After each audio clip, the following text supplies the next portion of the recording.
Alright guys, it is playoff time. We have gone from 32 down to 14 teams, where it's one game at a time, where one bad day will find yourself eliminated. But if you can go on that magical run, you will be hosting that Lombardi Trophy.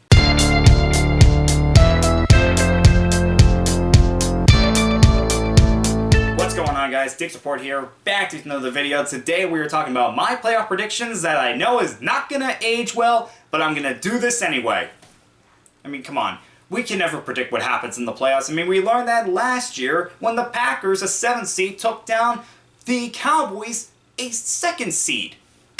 Seriously, I think all of us are still in shock by that.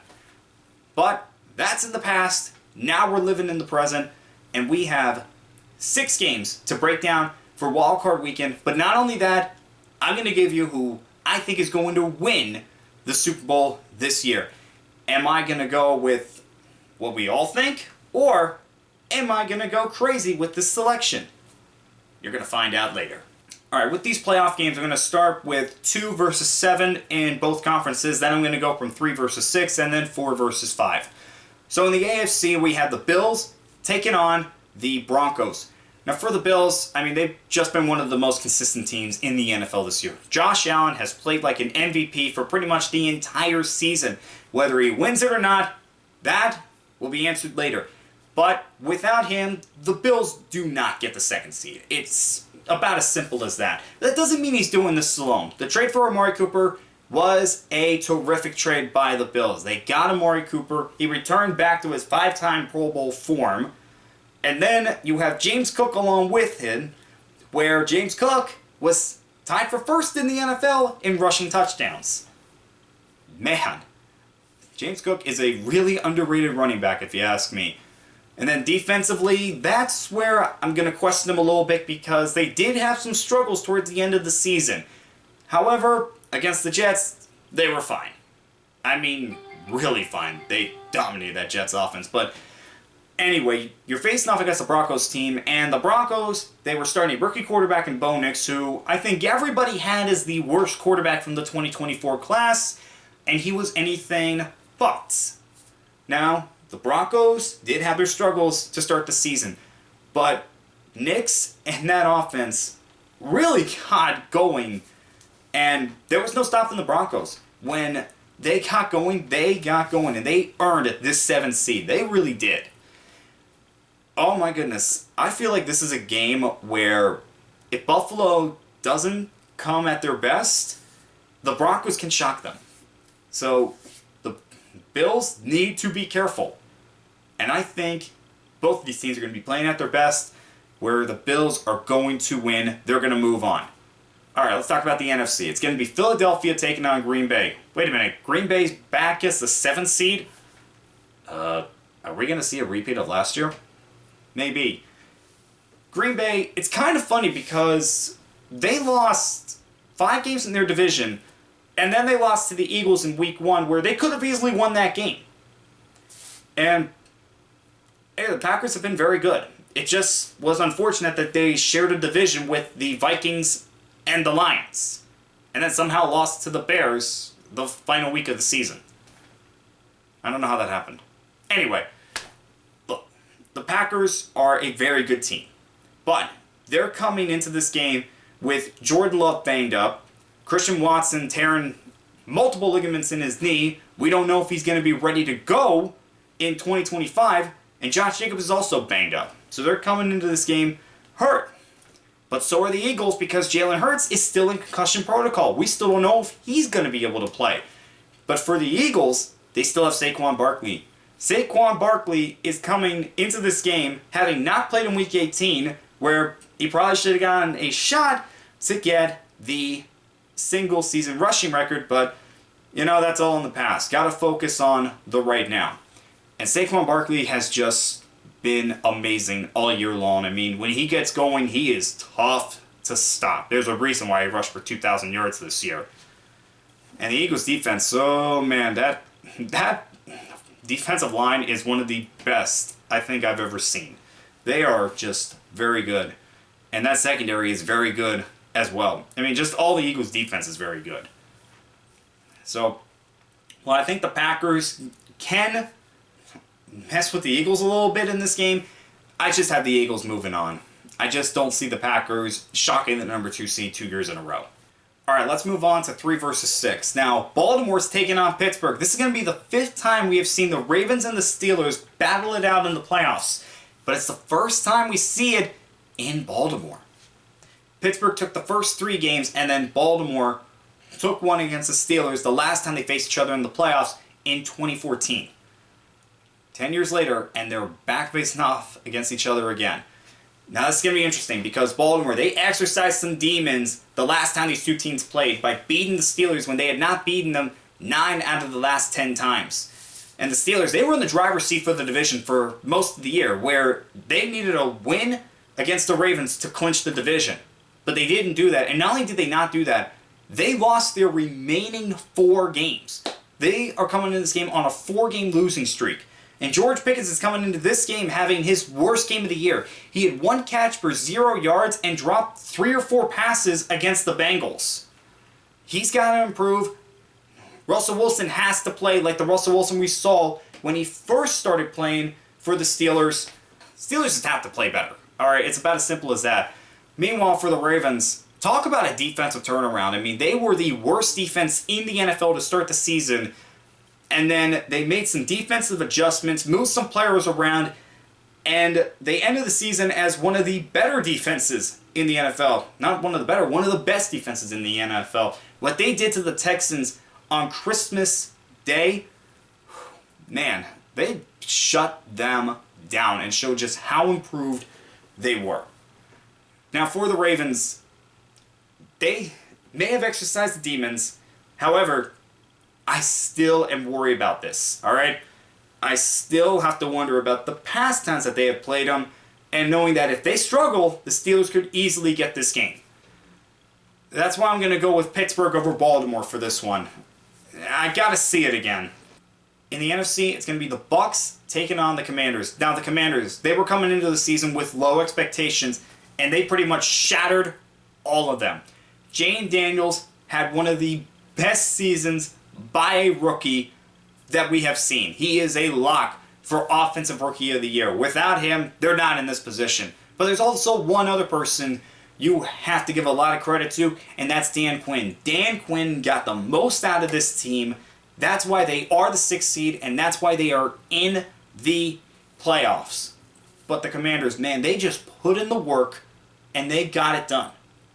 I mean, all the great plays that we saw from not only Jaden Daniels, but from the Commanders as a team, it really just goes to show when you bring in a new head coach that knows how to get the most out of his players. Now for the Buccaneers, they had their struggles. They did have their struggles early in the season, but Baker Mayfield and the offense, they are still very, very good. And this was without Chris Godwin for most of the season, and Mike Evans missed a few games as well. So for the Buccaneers, this is a team where they did what they needed to do to win the NFC South. And with their playoff experience, I'm going to pick them over the Commanders. All right, I got 2 wildcard games left. 4 versus 5. AFC Texans versus the Chargers.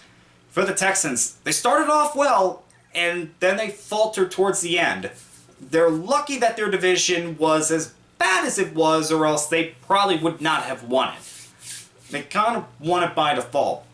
But they still have some good players on this team. All right, Nico Collins did miss part of the season, and then they lost Stephon Diggs to a torn ACL. Meanwhile, you have a quarterback in C.J. Stroud that had a big sophomore slump. So he has got to play better. Really, the Texans as a whole have got to play better. They need to play like the Texans we saw early in the season, not the Texans we saw in the last few games, especially not the Texans we saw against the Ravens that only scored 2 points. They scored 2 points on a safety. That was it. Meanwhile, for the Chargers, Jim Harbaugh did an amazing job in his first year as head coach. He just did an amazing job. All right, the Chargers, under Brandon Staley, they underperformed. The Chargers, with Jim Harbaugh, were the Chargers that we expected to see with Staley. Justin Herbert, his stats may be down this year, but that doesn't even matter. All right? They got their running game going, and they fixed their offensive line to help protect Herbert. All right? And Ladd McConkey, one of the best rookie wide receivers in the NFL this year. All right? The Chargers did everything that they needed to do to get back into the playoffs and exercise some demons after what happened against the Jaguars 2 years ago. Did everything they needed to do. And going up against a Texas team that has been struggling lately, I'm going with them to win this game. And in the NFC, we have the Rams taking on the Vikings. Now, for the Rams, I will admit, I did not think they were going to make the playoffs. I really did not think they were. But they stole this division from Seattle after a rough start. Once their guys started getting healthy, we started to see the Rams team that we have seen from the past. All right, Matthew Stafford is still doing good things, even in his mid-30s. And these young guys are just stepping up for the Rams. I mean, it's basically every single young guy they have is making plays for them. All right? It's just amazing what this team has been able to do after winning the Super Bowl in the 2021 season, then struggling the following year and just rebuilding this team. It's pretty amazing. And it's how you rebuild a team. They just did a great job with that. Meanwhile, for the Vikings, this was probably the biggest surprise team of the NFL this year. No one expected them to be as good as they were, especially after they lost J.J. McCarthy to an injury before the season started, had to go with Sam Darnold. Sam Darnold performed like the guy that the Jets thought they were going to get at the 3rd overall pick. Kevin O'Connell, how did you do this? You revived Sam Darnold's career. All right? He's going to be a starter in the NFL next year because of this season. We're going to see him be a starter again. Whether it's for the Vikings or not, we'll see. But it just doesn't take away from how good Sam Darnold was this year.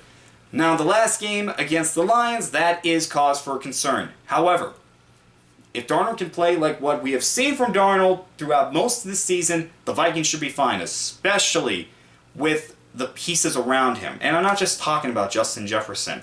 I'm talking about everybody around him. I mean, the Vikings have pieces everywhere. I'd be here for a while trying to name them all. And that's why I'm going with them over the Rams in this wildcard matchup. So, I have in the AFC the Bills, the Steelers, and the Chargers moving on. In the NFC, I have the Eagles, the Buccaneers, and the Vikings. Now, let's move on to the divisional round. Now, with the Steelers beating the Ravens, they get a matchup with Kansas City, and this is going to be a rematch from what we saw on Christmas, where Kansas City basically dominated the Steelers. Steelers have got to play better than what they did with the Chiefs earlier in the year. Now, the Chiefs are going to come into this game with their starters not having played in 3 weeks, because they rested their guys in Week 18, and they're going to have a first-round bye. So you might be thinking, wouldn't that just make them a little rusty? Well, you could say that if it wasn't for the fact that this is Kansas City and they've been here before. They know what they have to do. They know what they have to do to get ready. So are you really going to doubt them? I'm not. For the Steelers, they have to be at their best. Because the Chiefs, whenever somebody makes a tiny mistake, they take advantage of it. And that's how they've won a lot of these games. All right? Look, I've said it, and a lot of other people have said it. They have not looked as good as their record would suggest, but they just found ways to win games. Even if it's winning ugly, a win's a win. And I don't care what they have to do, they're going to win against the Steelers. Now, the other divisional matchup in the AFC is going to be the Bills taking on the Chargers. This could be a very interesting one. All right? I've mentioned this before. The Bills, their defense has had some struggles, and the Chargers, they're a team that can take advantage of a defense that has an off day. But at the end of the day, I'm still going to go with the Bills to have a matchup with the Chiefs again in the playoffs. So we have the Bills and the Chiefs meeting in the conference championship. And we've seen this before. The Bills and the Chiefs, it's a common playoff matchup, whether it is in the divisional round or in the conference championship. We see it all the time, and it's been some fantastic games between these two teams. But the Chiefs have always seemed to come out on top, so can the Bills finally get one up on the Chiefs and finally advance to their first Super Bowl since the 90s? No. I'm sorry. I'm sorry. Chiefs are still the Chiefs, all right? Patrick Mahomes is still Patrick Mahomes. Andy Reid is still Andy Reid. And I could go on. The Chiefs are advancing to the Super Bowl for the third straight year. All right, so now we know who is representing the AFC, who's going to represent the NFC. Minnesota's taking on Detroit. Ooh, man, another Minnesota-Detroit matchup. After what we saw in Week 18, Minnesota knows they are going to have to play better. All right? Everyone knows Minnesota is going to have to play better than that. And I think they will play better than that. However, with what Detroit has done this season, I mean, they have just met expectations. And every time there's been a challenge, I mean, they have suffered a lot of injuries, especially on defense. Their defense struggled towards the end of the season going into the game with Minnesota. That's why a lot of people were concerned. And yet, their defense stepped up and didn't allow a single touchdown. Sam Darnold had his worst performance of the season against Detroit in Week 18. So I'm going with Detroit. I say they make the conference championship for the second year in a row. Now, who are they going to face? Is it going to be Philly or is it going to be Tampa? I'm going to make this short and sweet. Philadelphia moves on. I just think with Saquon Barkley, and I think Jalen Hurts, that's when he's going to get healthy. If he's not ready to go this week, I think he'll be ready by the divisional round. So I will go Philadelphia, Detroit, in the conference championship. Now, Philadelphia, we saw this in 2022. They went all the way to the Super Bowl and made it such a great Super Bowl, and they were just a little off from winning it. So could we see that again? Could we see them go back to the Super Bowl for the second time in 3 years? No. I've got Detroit going to their first ever Super Bowl. So it's going to be a matchup between the number one seeds. One team that has been here, that is a dynasty right now, and one team that is going to look to get their first Lombardi Trophy and their first championship since 1957. That's the last time the Lions won a championship. Like I said, that is before the Super Bowl even arrived. And who comes out on top? It's going to be the Chiefs. The Chiefs are going to three-peat. I have said this since before the season started, and I am not going away from it. So the Chiefs get their third Super Bowl in a row, and their fourth in the last 6 years. All right, guys. Those were my thoughts on what's going to happen in the playoffs. Let me know what you think down in the comments below. As always, I'll see you guys next time.